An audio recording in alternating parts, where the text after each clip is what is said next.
Welcome, welcome. I am Kim Ades from Frame of Mind Coaching, and I am the host of Resilience Radio, where I interview professionals who are experts at crushing the tough stuff. Before I introduce my guest, I want to give you a journaling question of the day. Today, I want you to think of all the things you really want to do, see, accomplish, have before the end of your days. So I want you to write down what's on your bucket list. Think of at least 10 items and send them my way. Send them to kim@frameofmindcoaching.com. Again, think of the things that you want to put on your bucket list. Things that you want to accomplish, see, hear, have, anything, and write them down and send them my way. Looking forward to hearing from you. This morning, I have a very special guest because I met this guest at a speaking engagement, young, dynamic, handsome guy who's running a sizable company. His name is Jason Maxwell from Ottawa. Jason, welcome. Hi, thank you.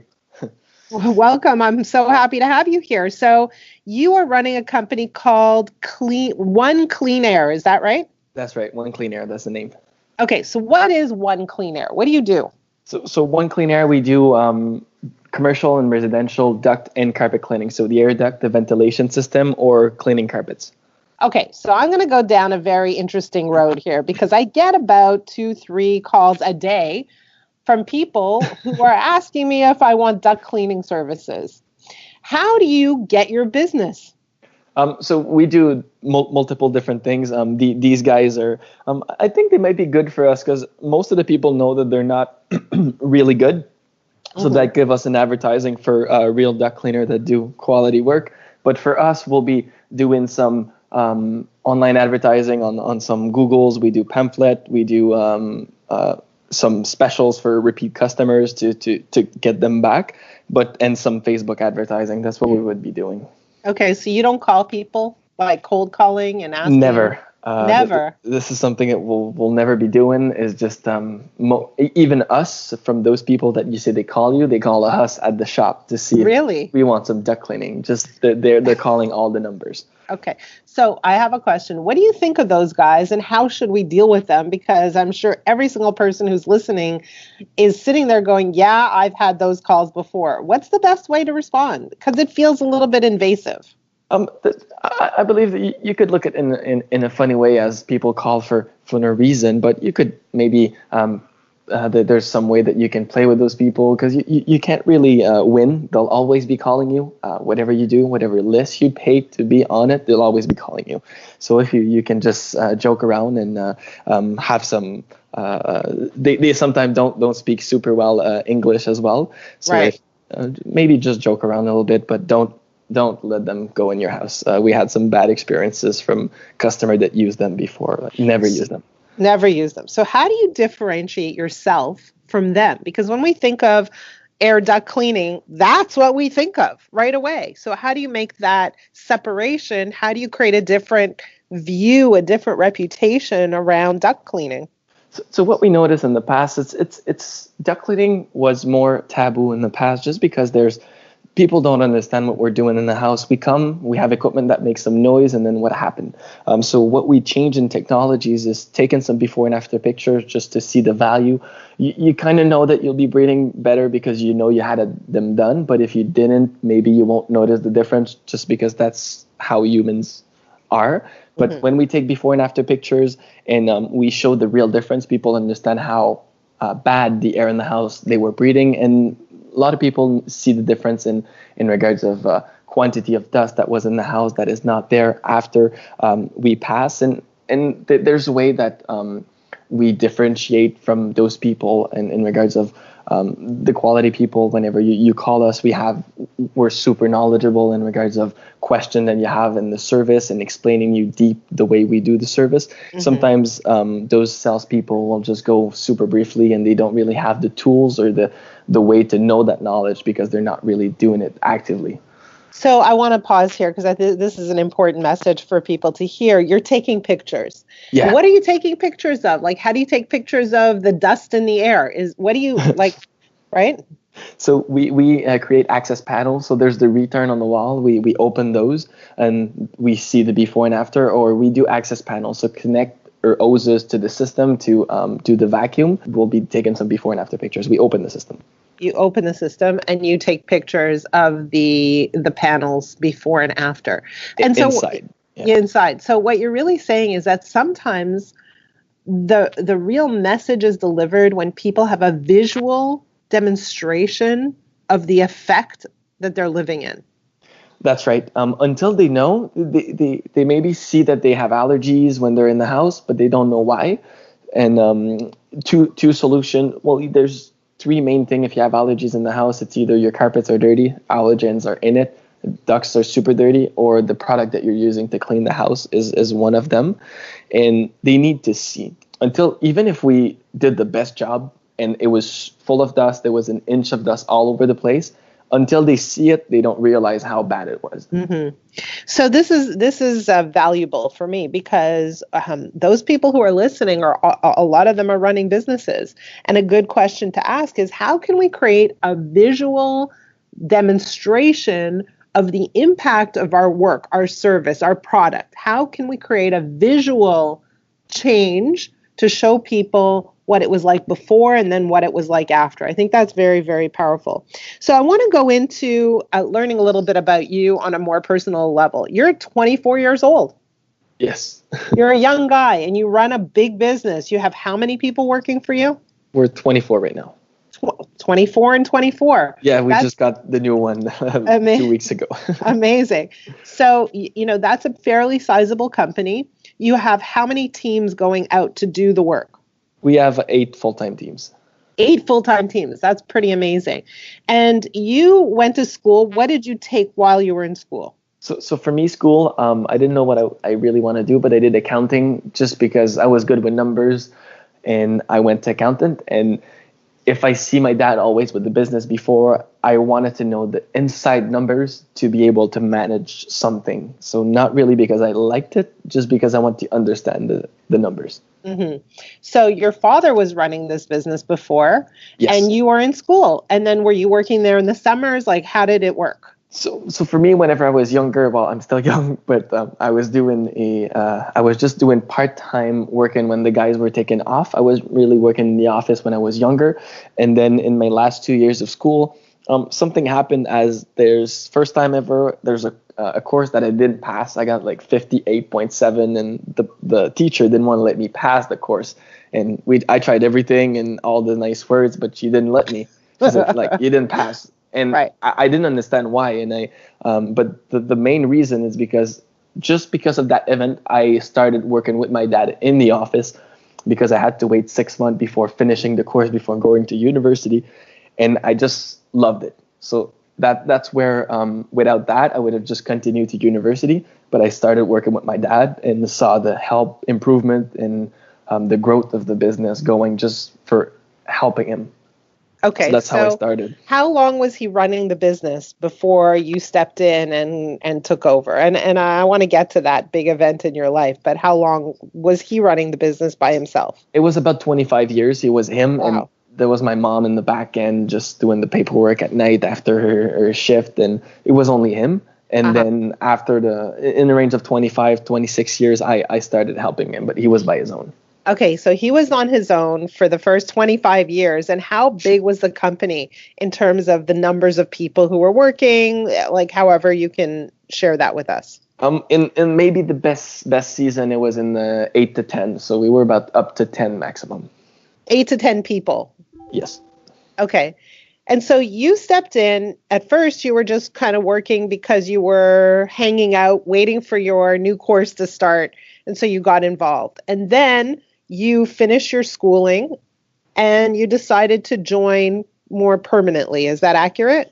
I just took a year. So actually, I've been to school for, it was like 20 years. Well, not 20 years, but it was all the years never take a break. So I just said, I'll take a year and then I'll start over next season, which I never really start again with the event that happened with my dad who passed away. But I was supposed to go back and then this happened and I had to take over and I loved it as well. So how old were you when he passed away? I was 2021.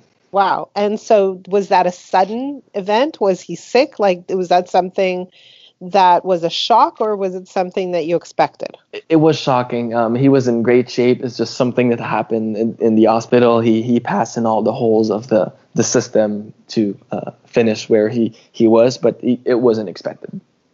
So he was in the hospital for some operation or something like that? I know he just felt and hit his head, so he was just doing some fixing, and many things happened. He was supposed to go out the same day and never went out.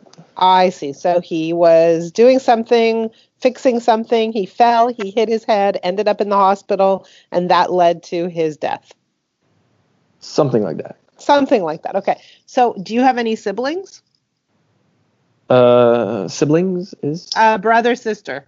We do. I have my brother. He's 26 now. Oh, he's older than you. He's older, yes. Interesting. So when this event happened, how did you react? How did your family react? Your mom, your brother, how did it affect the family? It was super hard for everyone.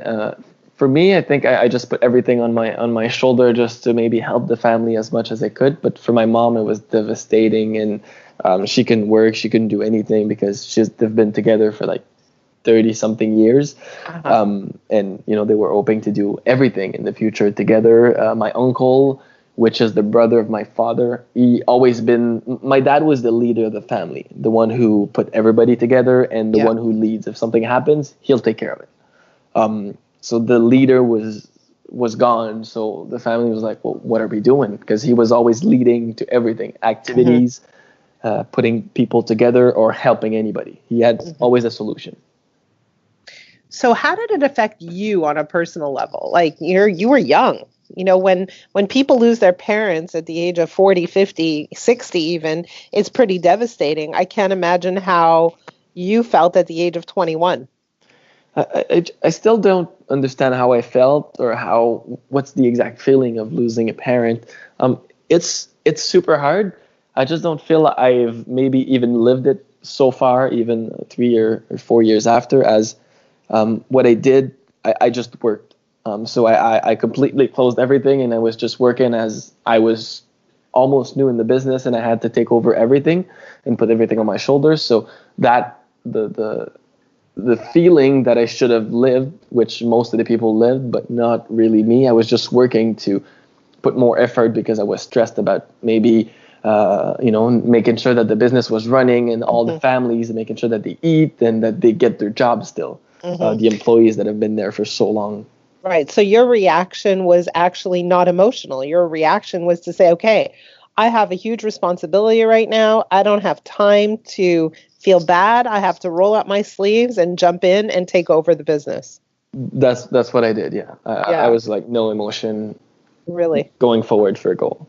And what about your brother? He was older than you. Was there ever a time when he said, maybe I should take over the business? No, he was working technical and inside the company as a technician. And when this happened, he wasn't really he was not in the business to do those paperwork and organization. He was more as a tech, and he wasn't ready for that at this time. He was more playing around with his friends and party time a little more.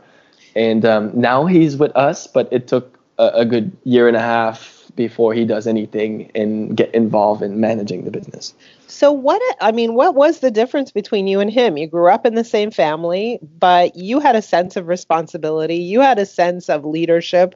Why? Why do you think that was? Why do you think that there was such a big difference between the two of you, especially since you were the younger one, and it would seem like normally the older one steps into that role?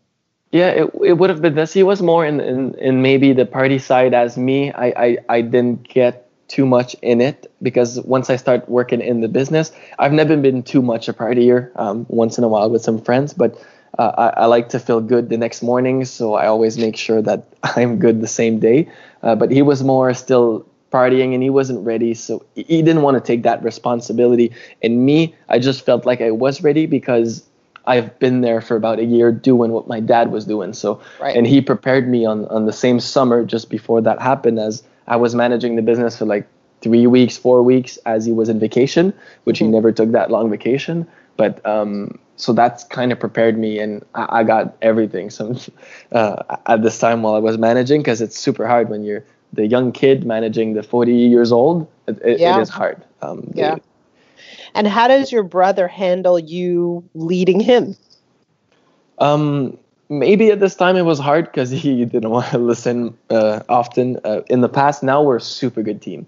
But in the past, he was complicated. He didn't want to. He was just not as motivated. And I tried. I need some help. Like it'll help me doing some stuff. But he was just not mentally ready to do it. So it was complicated. As you want to have your brother to be your second hand and help you. But at this time, he wasn't. So I was just by my own. And I kind of felt alone at this time. And did you fight, or did you just ignore him and move along? We fight a little bit, but at some point I was just ignoring him. And I don't like to get too much into fight. It happened once in a while, once or twice, and then I just stopped. And then whenever he's ready, he'll take over. So you have this interesting characteristic, which is a high level of focus, right? At a very young age, you decided to go run the business. Your dad passed away and you focused even more. And even while you maybe, got into a few battles with your brother, you said, I don't have time for this. I need to focus. Yes. And even, again, I met you. I know that a very important component of your life is your health, right? Being in good shape, exercising, etc. And I remember the question you brought up, which was, how do I balance my physical health with the fun side of my life? Mm-hmm. Did I remember accurately? It was super good. Yes, that's something like that I'd explain. Yes. Yeah. So how do you have that level of focus, and how do you balance? Like, did you find a resolution for that? Where did you land? So far, I don't think I've improved in that, but I put less stress on myself to be as best version of myself in the way I think I should be since I talk with you, because you were like, why you want to do this that much? And I'm just like, because I need to, but I didn't really know why. And it may be just because I saw some other people that were successful that were doing it this way, so I'm trying to implementing what the other successful are doing and just putting in my routine. Right. So go back, okay? Because you're being general, and I want people to understand. You wanted to exercise how long every day? Like, I don't remember all the details. It was like I wanted to be up. The ideal would be if I can be up like 4:30, and then every morning I can train, and then my hour of training, and then from like it's every day I need to wake up at like 4:30 so I can take advantage of my day and be in bed early, but eat well during the day. And I just feel like it's something that is not natural to me, but I want to do it, but I just never get motivated enough to do it. Yeah, so this is a very important thing, because we have a lot of very, very highly driven people that we coach, and they have an idea of what they should be doing. The word should is very critical. And their idea is, well, I should be waking up at 4:30 or 5 in the morning, and I should take advantage of that time, and I should be working out, and I should be eating properly, and I should be reading books, and I should, and there's a whole long list of shoulds. Mm-hmm. And while some of those are great things to aspire to and to incorporate in your life, what happens is when we fall a little bit short, we end up beating ourselves up. And that beating process, consciously or unconsciously, actually slows us down, right? We're not conscious of it. And so when I met you, I saw that's exactly what you're doing. I should be doing X, Y, and Z. And when I don't, what does that mean? Oh, well, like I'm less than I should be, right? And so you're not uncommon in the idea that, well, like I've learned from so many people that waking up super early is the way to go. And so for me personally, you're a great example of that highly driven, highly motivated young individual who has a specific idea of what needs to be in place. And sometimes that idea clashes with your natural state. And so you find yourself forcing yourself to do what you think you should do.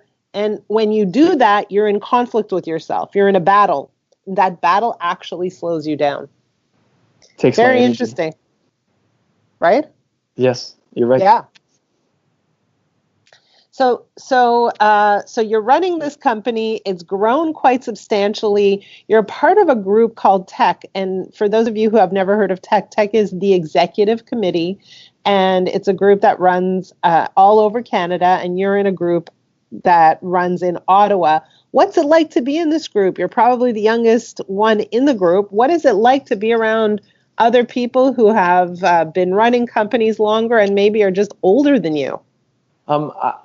At the beginning, I felt intimidated because it was the first time that I was always, whenever we do meetings, surrounding myself with people that, it's not a friends who I'm not as successful, like they're as or more successful, so I just feel smaller. So I was intimidated, but I changed that, and I'm more inspired by those people, and it's super great to have those tips and knowledge that they give me from their experience. So they had and they miss a chance many times. So they tell me that while I'm young, so I can get all the juice from them that is super good until making the error myself. Right. So you're learning from their experiences. A lot. For me, it was interesting to see you there because I found that you were keeping up just fine. It was inspiring for me to see you in that room, and I encourage a lot of young people your age to participate. One of the benefits is to be around other people who are just as motivated, just as driven as you, being successful. One of the things you do is you read a lot, right? Like you are tapped into a lot of podcasts, reading materials. Tell me about that practice. It's just I like it. I don't like doing nothing. So if there's a way that I could just, if I do the laundry while I can listen to something, or while I'm driving, I just feel like I'm smarter every time I listen to one, and then I can implement this either to my life or to help someone. This is things that I like. If I could listen to a book or read a book and give it to someone, and that changed a part of my life for some behavior that I do, I just feel good about when people say, hey, thank you, because that helped me. Is there any book or podcast or anything, a lesson, a course that you took that you would recommend to our audience? I'm in the right now in the Grant Cardone books that I'm reading in regards of mindset, business, which is I'm reading all of them right now. It's Be Good, or I can't remember the exact name, but the author is Grant Cardone. Yes, he's super great. Super great. Okay, good. So as we round the corner of this podcast, you have a coach on the line. Is there a question that you have for me, this coach? I do. Okay. Good question. And eager to see what you'll answer. How do you find purpose? How do you find like the thing that always give you the extra motivation to do the extra mile? It's a very interesting question, and it lines up a lot with the question of what's your why, right? Like we've heard that before. What's your why? Simon Sinek did a TED Talk. A lot of people know Simon Sinek, and I feel that your why is an important question, but it's not as important as another question. But like I look at it and I think my why is the same as your why, is the same as his why and her why. What's my why? My why is to live an extraordinary life, but anything I want, whatever that is because I believe it's going to make me happier, more fulfilled, more satisfied. So when you think about it, Jason, you say, well, why do I want to wake up at 4:30 in the morning? Or why do I want to exercise so much? Why do I want to eat healthy? Because I think it's going to make me feel good. I think it's going to help me achieve my goals. I think it's going to help me feel that sense of satisfaction. And ultimately, everybody wants what they want. Their why is for that feeling of satisfaction, for that feeling of being proud. And, it's essentially the same feeling we're all after, right? So if you ask me about my purpose, it's for that feeling of satisfaction. But for me, that's not the really important question. The really important question is, what's your why not? So in other words, if you have a vision of what you want, what's stopping you from living that vision? What's getting in your way? And most often, almost always, it has to do with our thinking. It has to do with our beliefs. It has to do with our perspectives, our values, our expectations, our experiences of the past. And so, the bigger problem is not figuring out what we want or why we want what we want. The bigger problem is figuring out what's stopping us from living that life. Why not? Right? So, and if we look very deeply, we'll notice that we see the world in certain ways. So just as you were talking about being intimidated, right? Being in that room, that could have stopped you completely. You could have said, no, I'm not going to join this group of people who are all in their 40s or 50s. I don't feel like I fit in. And that would be a story you're telling yourself that would stop you from joining this group. But you said, okay, I feel a little intimidated, but I'm going to do it anyways. A lot of people allow those stories to stop them.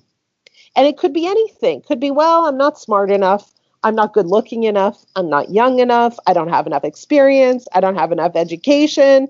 Who am I to deserve these things? And those are the questions that interfere with a person's ability to have what they want and to live their purpose. Does that make sense to you?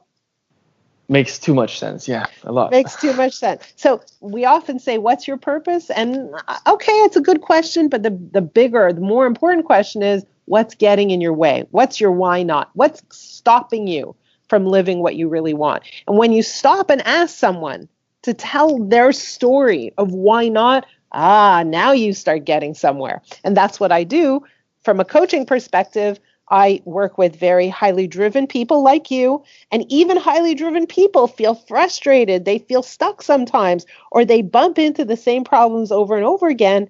And it's because of that very question, how is your thinking getting in the way? So there you go, Jason. It's been so much fun talking to you. It's so inspiring to see someone young picking up their socks and picking up the responsibility and jumping in and growing a business.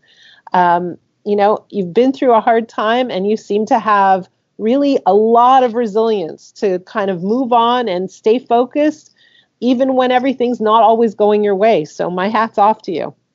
Thank you. I appreciate the talk. It was, and so my mind is spinning right now. What's your why not? That's something me or the audience, many people will have to think about. Well, I hope they do. And you know what? If anybody's thinking about what their why not is and they want someone to talk to about that, then I invite everyone to come to frameofmindcoaching.com. And right there on the front page, you can request a complimentary coaching call. So I encourage you to do that. Maybe it'll help. All right, Jason, thank you. And I hope that our paths cross again very shortly. Thank you. Have a good day.